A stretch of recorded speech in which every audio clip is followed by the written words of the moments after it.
And you know what I just realized? Once again, no audio because my mic came unplugged. I apologize, everybody. This has been a fantastic first 2 weeks without Bud here. The mic's on. You should be able to hear me on YouTube now. I do apologize. Anyways, let's get into the news. So yeah, TGL's going on right now. Last I saw, Jupiter was down 2-1. So we'll kind of check in on that as the night goes on. But TGL is here and is going strong with, I believe this is their 5th match of the season so far. But in I guess you could say real golf news, story just came out, I think it was earlier today, if not yesterday, that Michael Lasasso. So if you don't know who he is the current NCAA champion. And because of that, he gets an exemption into the Masters, just like every previous NCAA champion got in those years that they were holding the title. So he would be into the Masters this year as one of the amateurs, but he decided to take a detour on his career. He went ahead and signed a contract with Liv this week. So he is now actually going to be under the rules of the PGA. He's going to be foregoing his Masters invite to go play for Liv instead. So I'm assuming his invite may just go to another amateur, or they might just leave that open. And in true Masters form, they kind of play by their own rules. So we'll see what happens there. But yeah, Michael Lasasso going to Liv instead of playing the NCAA and possibly doing one more year of college, possibly trying to turn pro and go through Corn Ferry and all the different avenues. But he's going to go Live, and I get it, because even though we're not seeing and shout out over there to TikTok as well, even though we're not seeing the massive contracts that Liv started with, the hundreds of millions of dollars that they were giving out before, this is still a very viable avenue for young players right out of college looking to get their career started. And the main difference here is that they and actually I'm going to jump. Graham McDowell puts it kind of perfectly, because I don't disagree with Graham McDowell. I'm pretty negative on just about everything Liv have been from the start, but Graham McDowell is not wrong here in that he says Liv is a legitimate pathway for young potential superstars who can get paid to be mentored in their young careers by tour greats and play a guaranteed schedule. The road to the PGA Tour is increasingly perilous and littered with great talent that never made it. Graham McDowell said this on Twitter, and he's not wrong. We heard it originally from the big names that jumped ship and headed over there from the start, that one of the reasons why they liked it was because the schedule. They got to play less golf, less travel, spend more time with their family. So that's one aspect of the schedule. But what Graham's touching on here is that when you're in Q School or Corn Ferry Tour and you're trying to grind your way up to get your tour card, you have to play pretty much 48 to 52 weeks of the year. You got to grind. You got to most of the time drive to different. Like, it is an absolute grind for some of these guys, if not all these guys. And it's a tough road. It can take it out of you. It can really take the drive out of a lot of these guys, and some of them to give up on the idea of ever making it on the PGA Tour. So he has a chance because of his success in college to go, one, get paid right away. It's to have his name more known than it would have been if he was coming up through the Q School or the Corn Ferry Tour. So that's a plus right there. But Graham McDowell also says the set schedule. So he will have a guaranteed schedule. It's not going to be as rigorous as the Q School or Corn Ferry. So right away he can plan, which means he can develop a routine for himself, which is, I think, key for a lot of these professionals to get into a weekly routine, something that feels good for them as far as their practice, their travel, their tournament prep, all that. That's important to these guys. So he gets to learn all that. He gets to test out what works for him. And this works. He'll probably be there for, 2-3 years, if that, depending on if he's relegated out, depending on what his contract, whatever. We don't know the specifics yet. But it's not a bad route. Now, we'll see what it turns into. My fear is that, and I'm not saying I don't know anything about Michael Lasasso as far as his personality, his drive, anything like that. But what I'll be curious to see with him and with other guys who go this route is who has the mental fortitude to get that bag of money early on in your career, feel like you've made it, feel like you've accomplished it, what you've wanted, and being a professional golfer. Who will have that drive to then, if the ultimate plan is for them, to then at some point flip back and try to achieve the kind of the legacy parts of their career that you can get on the PGA Tour, such as the major championships, such as the players, or really anything involving the PGA Tour. I fear that for some, not all, but for some, getting that money, getting that early kind of settle into your career might take a little bit of that drive away, because I feel like some of the greatest stories and kind of guys that we rally around when it comes to major championships and making a legacy for themselves on the PGA Tour is because we've had them coming from the very beginning at the bottom levels, grinding it out. We know what they've put into it, and it's fun for us as fans. It's relatable for us as fans to know that they went that route, worked their ass off, and got there. So I'll be curious to see what the different roads become. Daniel, yes, what up? It's Tuesday. Thank you for joining in, jumping in the chat as always. So Michael Lasasso is going to live. He will not be playing in his first Masters this year. And we'll kind of see how that shakes out. Now, I mentioned Graham McDowell and how I somewhat agreed with him. Someone else who somewhat agrees with him is Michael Kim. Michael Kim commented on Facebook or Twitter, whichever one it was, saying that, and this is Michael Kim, quote, "I don't disagree, but the PGA Tour is one of the purest meritocracies in sports." Yes, meritocracies. I'm surprised I got that out correct the first time. And if you're good enough, you'll end up playing on tour. If you've never made it, you just weren't good enough. And I think this is kind of speaking to, in a way, what I was getting at there, that you either want it or you don't, or maybe a better way to say, you either want it or you just want a comfortable career. And obviously it is the notoriety, the legacy, the accolades, all that. You can get that on the PGA Tour. Maybe someday you'll get it on Live. I doubt it, because I don't think anyone in the golf world is going to care much about Live anywhere near the same level that they care about PGA Tour. So I agree with Kim in this standpoint that, yeah, if you don't make it, I don't want to hear you sitting there crying that you didn't make it. You gotta be better, and I agree with that. I think that is the way it is. That's why I like the PGA Tour, because it is really the best of the best. And sure, some guys are going to be worse than others and better than others from week to week. That's the beauty of golf. But the beauty of it also is that you were good enough for an extended period of time at some point to earn the right to have off weeks and still kind of keep that card. So I'm here for that thinking as well, that cream rises to the top at the PGA. And if you don't like that, then you just got to be better. And if you're not going to be better, then you need to be content. And kind of, if you know you're not going to be better and get to that kind of those heights, and you get the opportunity to go get paid on another tour where you can be closer to the top because there's less guys, I don't blame you for doing it. Go for it. Do it. Just don't expect to be on the same level as regular PGA Tour players. That's kind of always been the distinction for me when it comes to the Live and PGA conversation. Never been shy about it. It's always the comparison of, fine, what you're doing is great. Just don't look for the same recognition, because it's not going to be the same. What you're doing over there is less. And that's just the facts. It's just the bottom line.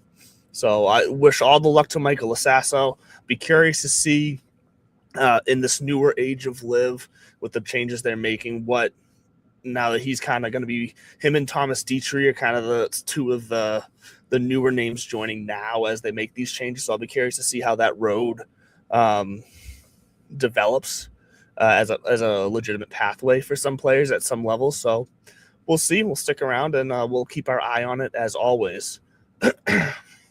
And somewhat Live PGA news as well. Pat Perez is also returning to the PGA.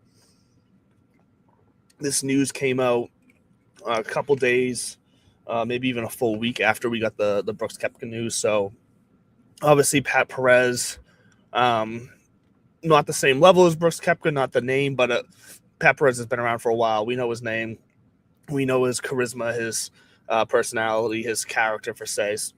So Pat Perez coming back to the PGA is definitely not a bad thing for the PGA. Now, we don't know when he's going to be able to start playing yet. I doubt it's on a similar return plan that Brooks has, or that's been offered to, really. Like I said, Rahm, DeChambeau, and Cam Smith before. So I doubt we're going to see him soon. I doubt we're going to see him on that path. But what's interesting about Pat Perez is that he also, because of his age, qualifies for the Champions Tour. So is that going to be, for someone of the older ages coming from LIV, coming back, is getting their feet back wet into the Champions Tour also a viable path that the PGA is going to kind of allow? Because I'd be fine with that as well. So we'll see. I'll be kind of keeping my left eye on Pat Perez and what it looks like for him going forward. But that is somewhat news as well. He's a wild character, so we'll see what he can bring back to the PGA, kind of on this back end of his career. And then in other news as well in the golf world, on the DP World Tour, Nacho Elvira won in Dubai before this weekend. I didn't know who Nacho Elvira was, honestly.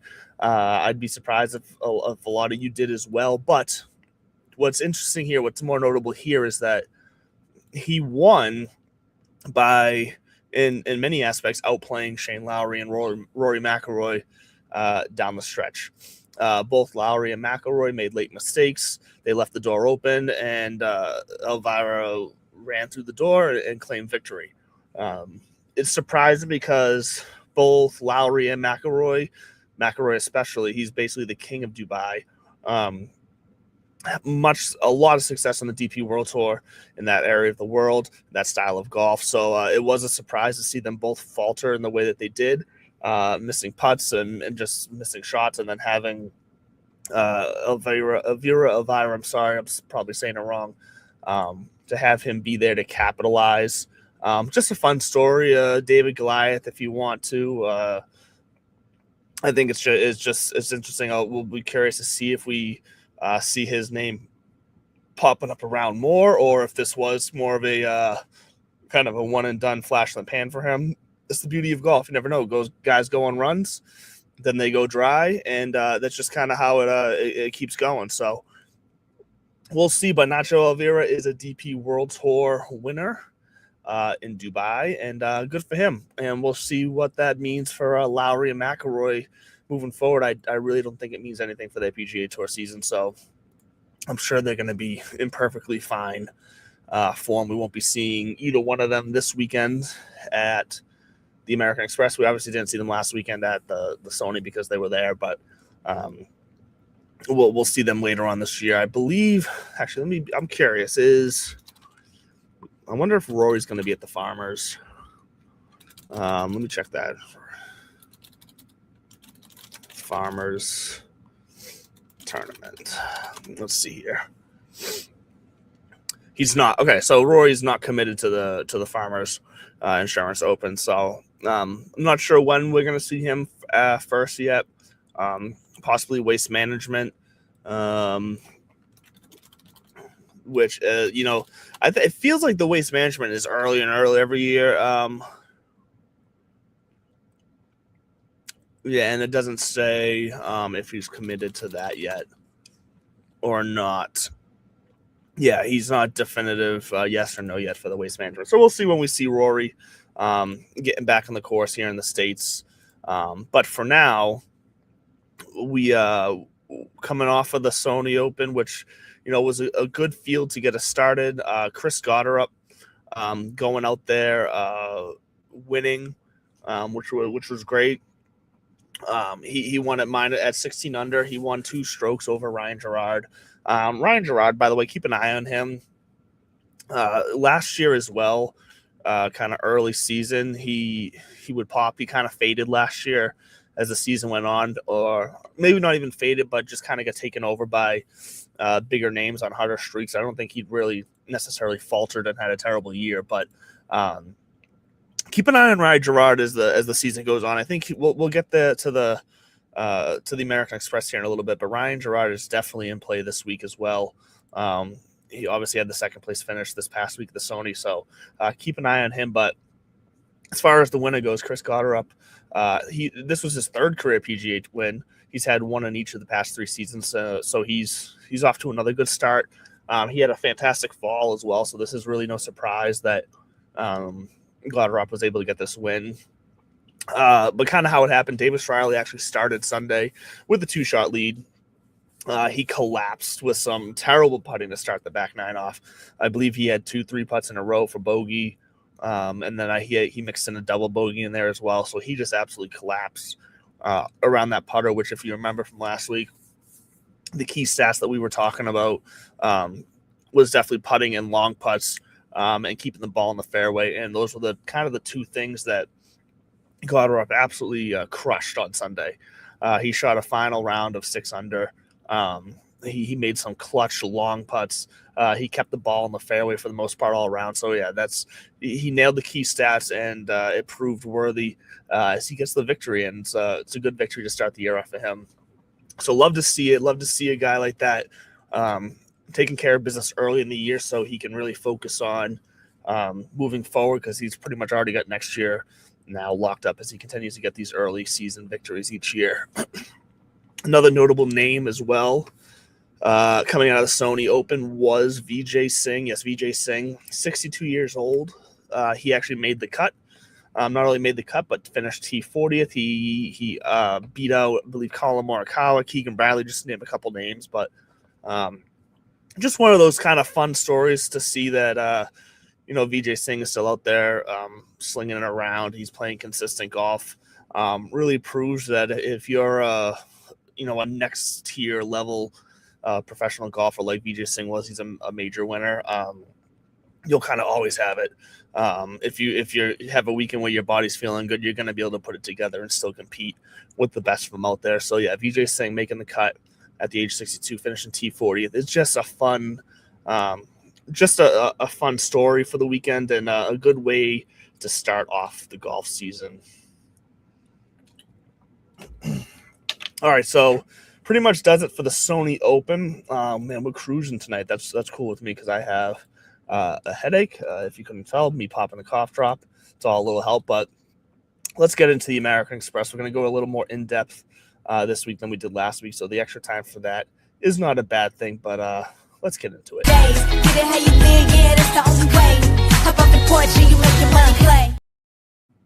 That's right.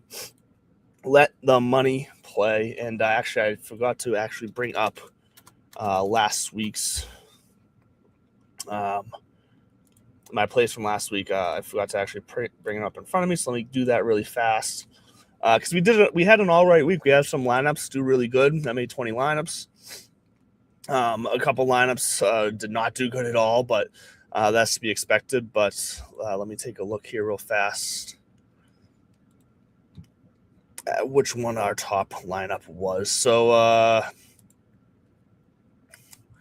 right here. So our top lineup last week that I put together included all 6 of these guys made the cut, which is key in DFS golf these years. So Russell Henley, he was in the list. He was in the rankings last week.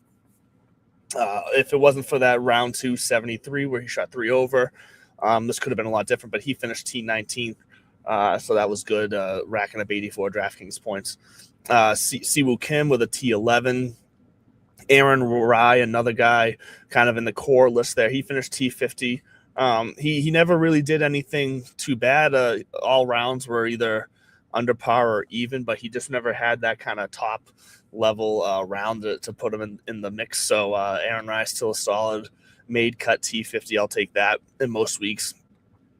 Stevens went to T31. That's Sam Stevens. He was not on the list, but he was a guy that was able to fit in based off of the salary. So T31, 6 under was good there. Hodges comes in T6. Now that was a big play. Now, he wasn't on my list, but once again, he was kind of on the outside of that list. One of those guys with Sam Stevens that just wasn't in the top 10, but he was definitely on the radar. He comes in T6 at 11 under. That was great. And then Bud Cauley, who was on the list, same thing. If it wasn't for that first round where he shot 1 over 71, he finished T24 still, and only 2% owned. That's a near miss right there. If we have another, so he went round 2, 3 under, round 3, 3 under, and round 4, 2 under. If he even just went 1 under in round 1 instead of 1 over right there, Bud Cauley at that ownership is all of a sudden making some waves for this lineup. So we definitely had some near misses. We definitely had some big misses, but that kind of sums up the DFS for last week. But that was last week. Let's move on. Let's get into the American Express. There's some goofy, kind of fun, different things with the American Express if you don't already know. It is a Pro-Am format. So all the players will be paired up with different amateurs each day. And I say each day because there is going to be 3 days of golf where everyone's playing here. So this is a 54-hole cut tournament. So just keep that in mind. Still only the top 65 will play on Sunday. But for those first 3 days, they'll be playing on 3 different courses, playing with different amateurs every day. So the first course we'll be seeing is La Quinta Country Club. So notoriously an easier run for these PGA pros. Also, the other thing to note with the Pro-Am style for all these courses is that the setup will be somewhat easier as far as pin placement and tee box selection, all that. And so this historically turns into a birdie fest for these pros. And so you got to kind of keep pace with the birdies and with the scoring. So we'll get into how we do that later. But yeah, so the first course is La Quinta Country Club. Second one is the Nicholas Tournament course. Both of those are kind of seen as the easier runs when it comes to these first 3 days, where all the scoring is going to basically happen on those. The final course is the PGA West Stadium course, which is the harder of the 3 courses. Definitely lower scoring, and that is the course that comes Sunday after the 54-hole cut. That final round will be played at the stadium course, and it will be set up more like at least the pin placement will be set up more like a PGA event. So I expect Sunday rounds to be less eventful as far as really low scores compared to the first 3 days. Yes, that 54-hole cut is definitely something you need to keep an eye on when it comes to picking your players. And if I remember correctly, in the past, getting guys who start on Thursday at La Quinta works out in your benefit. We don't have to worry much about wind excuse me. We don't have to worry about wind too much this weekend.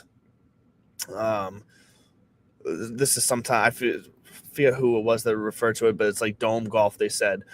So the wind is not really going to play a factor. It's desert golf, so we don't really much have to worry about rain or anything else. So this should be pretty much, throwing darts out here for these guys, hitting it where they want to. So with all that said, let's get into some of the key stats that are going to make those factors work in our favor when picking guys and predicting winners for your bets or whatever form of betting or fantasy golf you choose to play. So I mentioned throwing darts. Let's start there.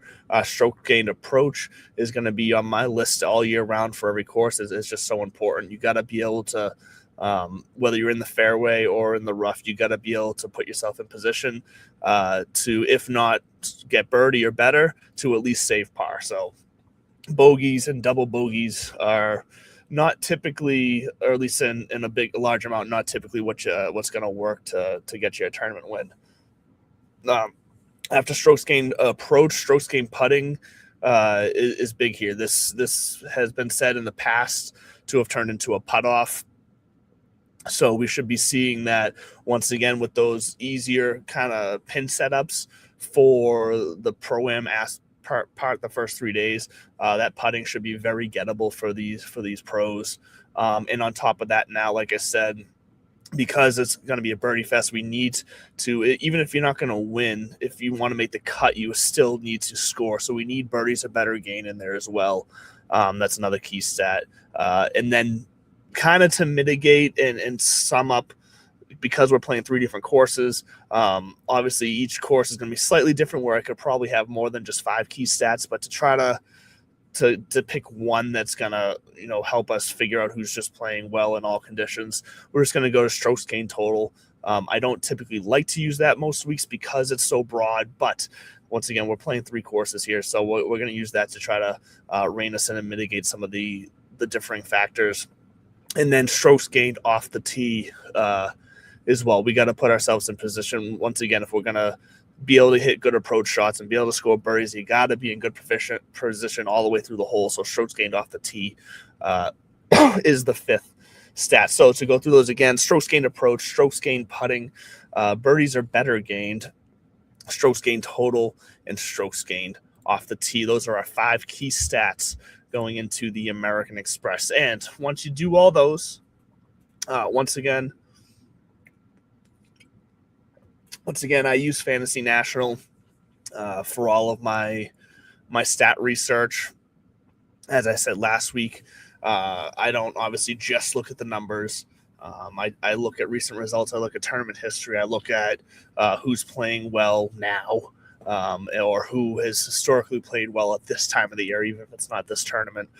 There's just a lot of factors that go outside the numbers that you got to factor in as well. But the numbers are kind of a good starting point to narrow in your focus a little bit. So for that aspect, for all the numbers, I go to fantasynational.com. I'm able to sort, create my own models, and play around with a lot of different stats and factors there. So that is my recommendation. I am not sponsored, no professional affiliation, but if I had to send anybody anywhere, check out fantasynational.com and just check out their tools. You can do lineup generators if you want, and then export and import those into DraftKings or FanDuel or whatever you use. I choose to build manually, so I'll sometimes kind of take a look at that just to see. For me, I'll sometimes look at that to see kind of what the average leftover is, because where I get myself into trouble is seeing like, oh, I have this much money left over. I can probably do something where I can get someone more expensive, and I overthink it. I get too cute with it, and I end up screwing myself over and ruining what could have been a top tier lineup.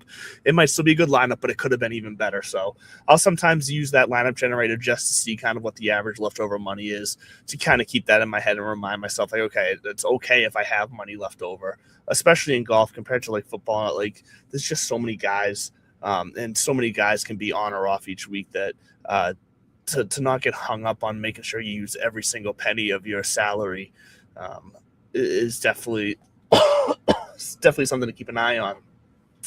And if you play an underdog, I mean, you don't even have to worry about salary. It's just snake draft style. So rankings can come in handy for that, which is why I'm going to give you kind of a top 10 rankings. And then I'll also give you a top 10 DFS rankings, which includes factoring in things like ownership and price, and me doing the math for you, balancing those out. But let's first start off with just the straight up rankings. So I put the models together, put all the stats in, all the numbers, and what I got was kind of not surprising. So, but for DFS purposes, this isn't necessarily what you want to use, and I'll explain that more. But obviously, at the top of the list, we haven't even said his name yet tonight. The top of the list, number 1 ranked guy in my model was Scottie Scheffler. This is Scottie Scheffler's season debut. He is undoubtedly the best golfer in the field. Pretty much any tournament he's in, he's going to have that title. He's earned it, and it makes sense now. So if you wanted to bet him for top 5s, top 10s, wins like that, safe bet. As always, he's number 1 in the rank. Why he's not going to be number 1 in my DFS breakdown ranks is because he's $14,200 of DK salary, and he's going to be super high owned, which, let me check his ownership. Actually, his ownership was, I want to say it was like 14% still, but I'm going to double check that, see if it's changed throughout the day. Oops.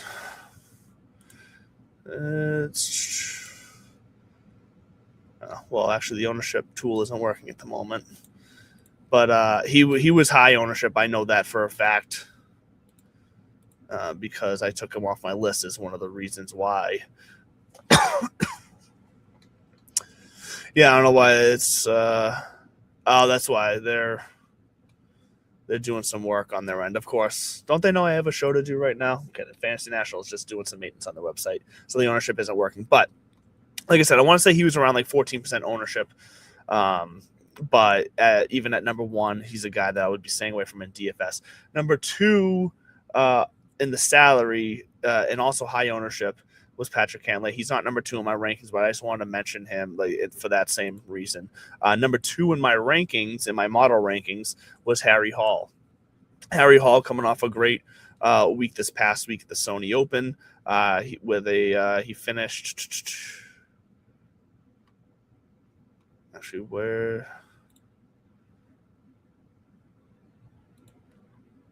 I thought he just played at the Sony Open. I'm wrong there. I'm thinking of somebody else. But still, Harry Hall coming off. He's got good tournament history here. He's 63rd in approach. He's the number one putter in the field, according to the stats. Second in birdies or better. 11th in strokes gained total. So Harry Hall comes in number two in the model. Ben Griffin comes in number three. Last year's darling. America's darling, if you want to say, with it being the Ryder Cup year and him making the team. Those the new aviator glasses doing their thing. Let's see if they do their thing again this year. Ben Griffin coming in at $10,200, number three in my rankings. Now, number four is an interesting one for a few reasons. Michael Thorbjornsen. He is a guy who had a great fall, and once again, I mentioned this either last week or the week before, but he was also a fill-in on the TGL for the Boston Common Frogs the other week, and simulated golf, most of the things there is not going to translate into on-the-course PGA events. I get that. I'm not saying it does. But one thing I noticed in watching that is, once again, you got to use your eyes. You got the eye test. Michael Thorbjornsen looked so confident with the putter. He was hitting long putts. He didn't seem fazed by a brand new atmosphere, by all these things he's not used to. He just looked comfortable. He looked like he was having fun, and he was nailing putts and carrying that team on his back. So Michael Thorbjornsen is number four in my ranks this week. He's number two. He's ranked second in the field in approach, only behind Scotty Scheffler, fourth in birdies or better. So at 8,600 to be fourth on my ranking, that's a guy that you're definitely going to want to keep your eye on. And then number five was Matt Fitzpatrick. Number six is Ricky Fowler. 7 is Sepp Straka. Sepp Straka, so I believe he got off to a hot start last year. Very hot start. He's the defending champion here as well, if I remember correctly. So he is he should be in good form coming into this. He did about halfway through the season last year run into some personal stuff he had to take care of, which obviously bled into his game. His game kind of faltered a little bit. Once again, understandable. We're all human. Personal stuff. Seems he's got that stuff straightened out. He usually does pretty good out here in desert golf in the past, and Sepp Straka should be back in form coming into this season. So he ranks out number 7th in my model, followed by Sam Burns at number 8, Ludwig Oberg at number 9, and then Robert McIntyre at number 10. So there's some big known names in that top 10 that the model kicked out. Also notable, once again, when comparing to what you're going to see in my DFS rankings, very high price guys. The cheapest guy in this list was Ricky Fowler at 8,400. But obviously you can't build a lineup with 6 guys in it all from this top 10 list. The math doesn't work. The math doesn't math that way. You got to look outside. So I've done that for you.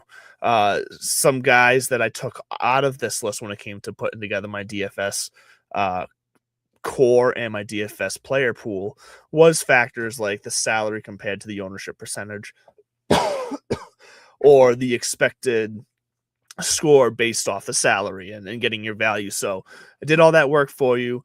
Some notable guys coming out of the top off the list completely that were in the top 10 is Scotty Scheffler. Like I said, for the price and for the ownership, it just doesn't make sense from a DFS standpoint.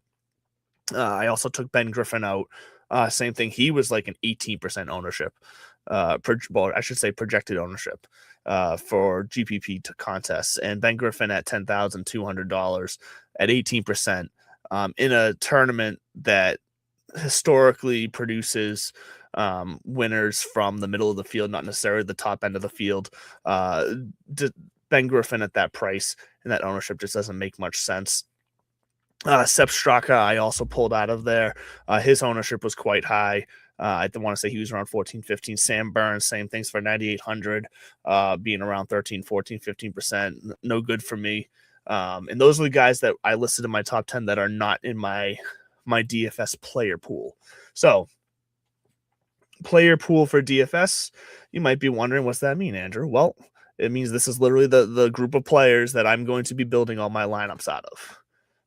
So this week it is, let's see here. We got, we got 22 players in the player pool that from various price ranges, all under, they should all be under like 13, 14% owned. Depending on the tournament, I'll sometimes go higher than that, the format, but this week specifically, going above that for an ownership when playing GPP just didn't make sense to me. So yeah, 22 players that I'm going to build all 20 of my lineups using just these guys in different pairings. So we'll figure that out. If the math doesn't allow me, for the salary doesn't allow me to get to 20, I'll probably expand this player pool a little bit. But these are the guys that I'm confident going into this week that I'd like at least a little bit of a part of for my lineup. So out of those 22, I'll give you my top 10 now. And like I said, this is going to be similar to an order of, my best, most likely to win or get through the most points in DFS. It's going to be in that order as well. So, but we're going to go in reverse order here. So number 10, actually on my DFS list, number 10 is Matthew McCarty. He's a great putter. This is that type of course this week, like I said, where putting should rain, birdies or better should rain. So Matthew McCarty being in this player pool was kind of a no-brainer for me. Followed up by Russell Henley. Russell Henley is just one of the hottest golfers in the world right now. He has been since about midsummer last year, through the fall, through the Ryder Cup, and now coming into this season as well. Russell Henley is right there. We talked about how he did this past week. I expect him to continue that this week. So Russell Henley coming in at the 9th spot. He's definitely going to be someone I have a piece of in my lineups. Alex Noren is mixed in there as well. Just a solid approach guy, putter. So I like that. Now I gotta bring up some stats on, because he was a name that I am not familiar with, and I need to familiarize myself with him. But Pearson Coody, I'm gonna go ahead and say that's how you pronounce his name. I'm probably wrong on that, but we're gonna go with Pearson Coody. So he has a 22nd finish at the Butterfield Bermuda back in November. He finished 3rd at Bank of Utah in October, 14th at Sanderson Farms in October as well. So he actually finished 3rd at the 3M Open last year as well, 16th at the Charles Schwab. So he's not gonna do anything outrageous here for you, but he's a guy that in a field like this, he's playing well at the moment. He's kind of on the rise as far as the strokes gained go, and all the stats go. Let me see exactly what his stats were for us. His notable ones: he's 32nd in birdies or better in the field, 32nd for strokes gained total in the field, and then he's 3rd off the tee in the field. So those are some good numbers. And at only $7,800, he's one of those guys that I think can definitely kind of surprise people this week. His ownership's going to be low just because he doesn't really have much name recognition. So Pearson Coody, once again, I might be saying that name wrong. It's spelled kind of funky, but Pearson Coody is number 7 on my list. Number 6 is Robert McIntyre. He's just a stud golfer who is going to show up in spots like this. He's going to play solid golf and solid, steady, explosive golf is what we're looking for this week. And with that said, number 5, Ludwig Oberg as well. He's proven that time and time again. He'll be that. So I think he's going to be in the mix as well. His ownership and his price was not too bad. That 9K range is going to be pretty important this week. I believe both of those guys are sitting right in there. Ludwig's 10,300. That's right. Ludwig was the only guy in the 10,000 salary range that I was willing to kind of put into my mix here. So Ludwig, his ownership was low enough. I think it was only like 11 or 12. So that to me was enough of an edge. And then Robert McIntyre is that $9,400 price. So that $9,000 range is going to be important this week. Because I think if you're going to avoid the high ownership and the high prices, you're going to have to kind of have the heart and soul of your lineup in that range. Ricky Fowler coming in at number 4, hoping we can continue the magic that he had going for him last year. It's just not a bad thing for golf if Ricky Fowler is on the leaderboard.